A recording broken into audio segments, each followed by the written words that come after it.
Haleluya, kembali lagi kita di dalam GPDI Film Latimas Menyapa. Kita buka firman Tuhan di dalam Mazmur pasal yang ke-26, ayat yang pertama sampai ayat yang ketiga. Demikianlah firman Tuhan. Berilah keadilan kepadaku ya Tuhan, sebab aku telah hidup dalam ketulusan. Kepada Tuhan aku percaya dengan tidak ragu-ragu. Ujilah aku ya Tuhan dan cobalah aku. Selidikilah batinku dan hatiku, sebab mataku tertuju kepada kasih setiamu dan aku hidup dalam kebenaran. Nah, saudara yang kekasih dalam Tuhan, inilah adalah ungkapan Daud. Di dalam ayat yang pertama dia katakan, berilah keadilan kepadaku ya Tuhan, sebab aku telah hidup dalam ketulusan. Kepada Tuhan aku percaya dengan tidak ragu-ragu. Kita lihat saudara yang kekasih dalam Tuhan, ini adalah pernyataan Daud. Dia katakan bahwa berikan aku keadilan ya Tuhan, sebab aku telah hidup dalam ketulusan.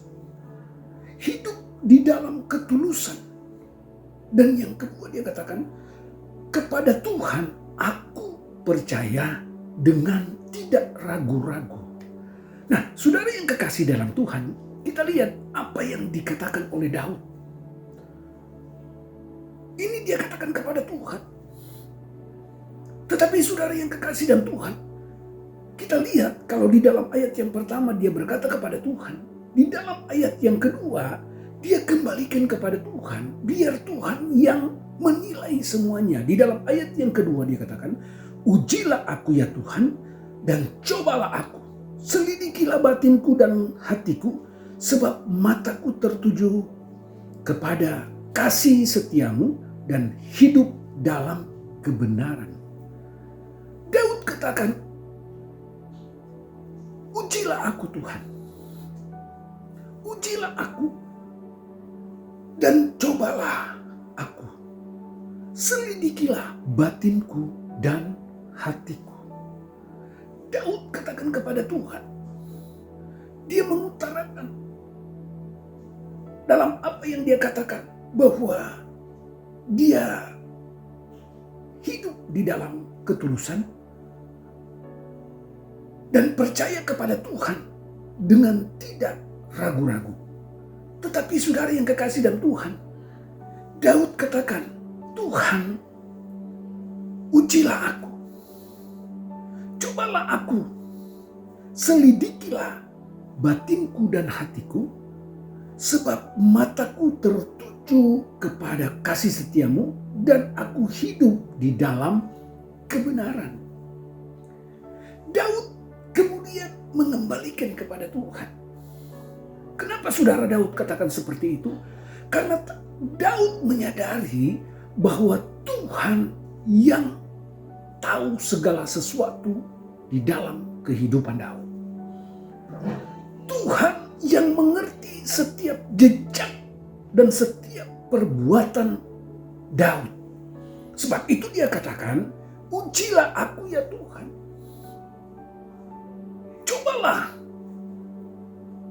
aku, selidikilah batinku dan hatiku. Jadi saudara yang kekasih dalam Tuhan, kita lihat di sini bahwa Allah yang maha tahu, Allah yang mengerti apa yang kita lakukan, apa yang kita perbuat, bagaimana kehidupan kita, dia tahu. Sebab itu Daud katakan kepada Tuhan, biar Tuhan yang menguji semuanya, biar Tuhan yang mencobai dia. Dan Tuhan yang menyelidiki batin dan hati. Jadi saudara yang kekasih dalam Tuhan, kita lihat Daud bukan hanya sekedar berkata kepada Tuhan. Daud bukan membenarkan diri kepada Tuhan. Tetapi Daud mengatakan itu dan dia kembalikan kepada Tuhan. Biar Tuhan yang tahu, biar Tuhan yang menyelidiki.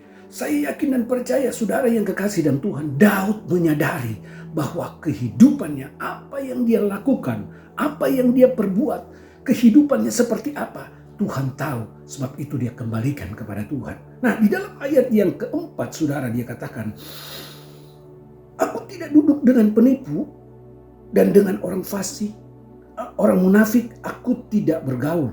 Aku benci kepada kumpulan orang-orang yang berbuat jahat, dan dengan orang fasik aku tidak duduk.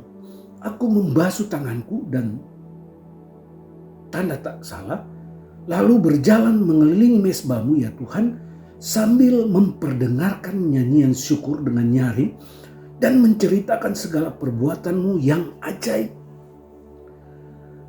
Ada hal-hal yang dihindari oleh Daud di dalam kehidupannya. Dia katakan dia tidak duduk dengan orang-orang penipu, ya, dengan orang-orang munafik aku tidak bergaul. Aku benci kepada perkumpulan orang-orang yang berbuat jahat, ya, dan dengan orang fasik aku tidak duduk. Kita lihat saudara, bagaimana Daud menghindari apa yang tidak berkenan kepada Tuhan. Tetapi yang dia lakukan, dia membasuh tangan tanda tak bersalah, dan kemudian dia berjalan berkeliling mezbah ya Tuhan, sambil memperdengarkan nyanyian syukur dengan nyaring dan menceritakan segala perbuatanmu yang ajaib. Kita lihat ini yang dilakukan oleh Daud. Dia tidak mencemarkan kehidupannya. Dia tidak bergaul dengan orang-orang yang fasik, orang-orang yang berbuat jahat, orang-orang yang munafik. Dia tidak duduk dengan mereka. Tetapi yang dia lakukan, dia datang kepada Tuhan, dia menyanyikan nyanyian syukur, dan dia menceritakan tentang semua keajaiban yang Tuhan sudah lakukan di dalam kehidupannya. Nah, saudara yang kekasih dalam Tuhan, kita ambil sesuatu yang dikatakan oleh Daud. Mari di dalam kehidupan kita benar-benar hidup terus di hadapan Tuhan, dan apapun yang kita lakukan, Tuhan tahu dan Tuhan memperhatikan. Terima kasih. Mari saudara kita datang kepada Tuhan. Kami datang kepadamu Tuhan pada saat ini. Kami sudah mendengarkan firman-Mu. Kami mau hidup berkenan kepadamu. Kami mau hidup tulus di hadapan-Mu Tuhan. Kami tidak meragukan Engkau adalah Allah yang ajaib. Sebab itu kami mau serahkan kehidupan kami ke dalam tangan-Mu, dan kami mau berjalan di dalam Engkau Tuhan. Kami mau naikkan syukur kepadamu Tuhan, sebab Engkau Allah yang ajaib dan berkuasa di dalam kehidupan kami. Kami berdoa Tuhan buat seluruh sidang jemaat-Mu, serahkan kehidupan mereka ke dalam tangan-Mu, aktivitas mereka yang akan mereka lakukan sepanjang hari ini Tuhan kami serahkan ke dalam tangan-Mu. Biarlah mereka boleh melakukan semuanya sesuai dengan kehendak dan rencana-Mu Tuhan, dan semuanya boleh memuliakan dan mengagungkan Engkau. Terima kasih Tuhan, kami serahkan semuanya ke dalam tangan-Mu, kami serahkan kehidupan-Mu, kami serahkan kehidupan umat-umat-Mu ke dalam tangan-Mu, di dalam nama Tuhan Yesus Kristus kami berdoa. Haleluya. Amin.